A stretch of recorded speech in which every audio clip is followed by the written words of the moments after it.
In this video, we'll talk about linear regression.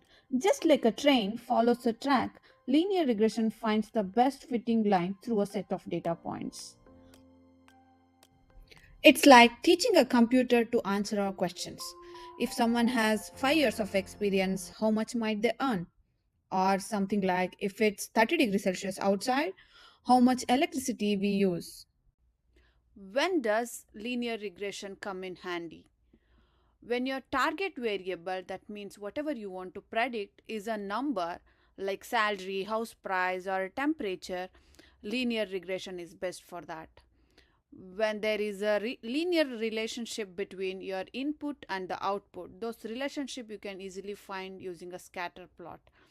And also, when your data is relatively clean, that means no wild outliers or overlapping features. And when you want a model which is very fast and easy to train and simple to interpret, then linear regression is the best one for that scenario. Let's say we have got this data set which has year of experience of an employee and salary. When we closely observe this, we understand that as the year of experience increases, salary they get is also higher. Let's plot this graph. Consider x-axis as salary, y-axis as year of experience. Here salary is a dependent variable because it is depend on the year of experience, and year of experience is an independent variable. It doesn't depend on anything, so that's why it's an independent variable. So as I said, as the year of experience increases, salary they get also increases in this scenario as per this data set. So when we closely plot this data points, so we end up with a line. So this is called a linear regression. In particular, it's a simple linear regression. Why simple? Because it has only one feature to consider. So we are finding the relationship between the year of experience and the salary. So that relationship is, what is the relationship we can see in this is positive correlation, right? It is increasing. So that's why it is positive correlation. The equation of that line looks like this: y equals to mx plus c, where m is the slope of the line. So how do we find it? So let's consider two data points. So in order to find the slope of this line, that means how much the line is tilted, that is nothing but slope. So we have to take the ratio of vertical change of this line over horizontal change of this line. That is nothing but m equals to y minus y1 divided by x minus x1. This is the formula used to calculate the slope of the line. So, and x is the independent variable, that means input, c is the intercept, y is the output, what we want to predict, that is the dependent variable. It depends on the independent variables. Consider linear equation with respect to our example shown here. So here x is year of experience, y is salary, m is how much y changes for each unit of x, and c is how much salary they get with 0 year of experience. That's the intercept, that is c here. So say our model gives us this value, like m is 982, c is 3277. Here randomly I have chosen these numbers. So suppose if we give value to x, for 0 year of experience we get salary 3277. So for 1 year we get around 4000. So for 2 years of experience we may get around 5000 salary. So the salary is in the relationship between experience, right? So it is increasing as the experience increases.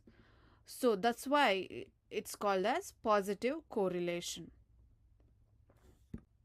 In this example, we can observe that as the year of experience decreases, salary also decreases.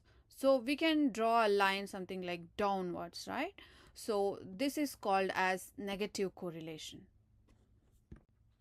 In terms of equation, we get slope for negative correlation is negative, because if one variable is in the increasing and the other is decreasing, we obviously get the line in the downward direction. So that's why slope will be negative. So, and these are the other variables used in the equation. And suppose if we give m as minus 50 and c as 30 and x as 2, we get around minus 70 as salary. So this is unreal in real life, right? So this concept is called as negative correlation. There is one more concept that's called as no correlation. That means there is no relationship between independent and the dependent variable. For example, shoe size versus number of books we read. So there is no relationship between those two variables, right? So those type of examples are called as no correlation examples. Alright, let's take our data set, year of experience versus salary. And you can see a few data points which we have plotted, each one of representing an employee's experience and their salary. Now we draw a straight line that seems to fit most of the points here. But here is the thing, how do we know which is the best line? We don't know, right?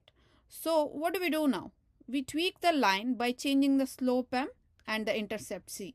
For each change of value of m and c, we'll get new lines with different points intersecting each other. So how do we say which is the best line here, right? So in order to do that, we use, for each version of the line, we have to calculate how far the line is from the data point. That's called a error. So this way we have to calculate the error for all the data points and for all the lines. So finally we'll get sum of square error. That means a sum of distance and its square. So that gives the sum of square error of each line. And finally our main goal here is to find the best line of fit. So first we have to do what we have to do. We have to change the slope of the line and intercept of the line. That gives the new line for us. And then we have to calculate sum of square error for each line. And then we have to find out best line of fit out of all the lines. How do we find out? So if you see in this table shown at the right of the screen, so when you observe here, there is a slight difference at m equals to 3 and m equals to 3.1. So 280 and 275, there is no drastic difference in the distance. So that's why we can conclude here is m equals to 3 and c is 1000, that gives the less error. So that is the best line of fit. So this method is called as least square method. So best line of fit can be found out using least square method. Equations shown here are used to tweak the line by using slope and intercept and to find the best line of fit. So that's called a Euclidean distance. So difference between the 2 points. That's the Euclidean distance formula. So far we have used only one input and output as salary. So that's a simple linear regression what we have seen so far.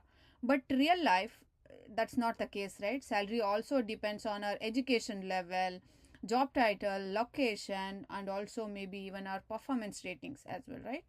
That's where multiple linear regression comes in.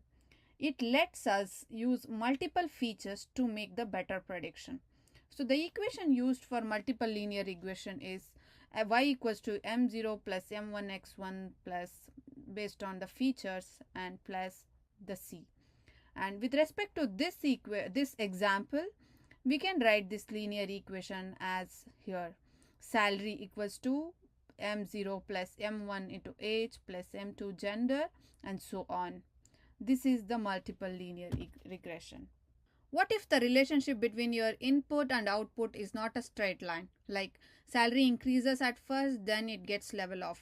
So we won't get a linear line at that example. So that's a curved line. So in that sense, polynomial linear regression comes in handy. To be simpler, when you plot a scatter plot, if you get a curved line, try polynomial linear regression.